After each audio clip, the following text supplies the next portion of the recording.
আজকে ছিল রামনবমীর ভাসান, মানে আজকে বিসর্জন হয়ে যাবে যত ঠাকুর আছে। আর এখানে এসে প্রথম শুনলাম এখানকার ঠাকুর নাকি পজিশনে বেরোয়।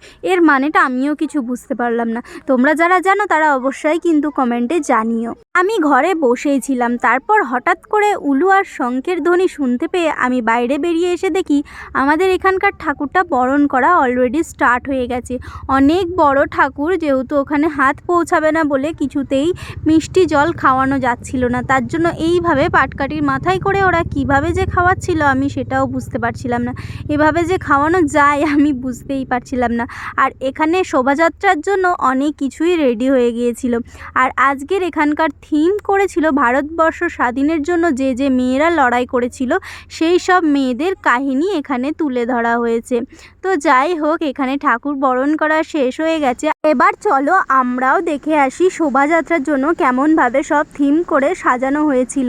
আর এই যে শোভাযাত্রার থিমটা করা হয়েছিল, এখানে অনেক মডেল বসবে, মানে যেখানে যে ব্যানারগুলো দেওয়া ছিল তার নিচে সেইভাবেই সাজিয়ে সবাইকে বসানো হবে। তো এই দেখো, দেখতে পাচ্ছ এদিকে সব কিছু ভ্যানে করে একদম রেডি করা হয়ে গেছে।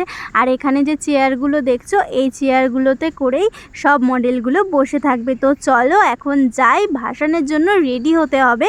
আর এখানে রাস্তায় বসলেই সব ঠাকুর একসাথে দেখা যায়। তো চলো, লং ভিডিও আসতে চলেছে, সাবস্ক্রাইব ফর মোর।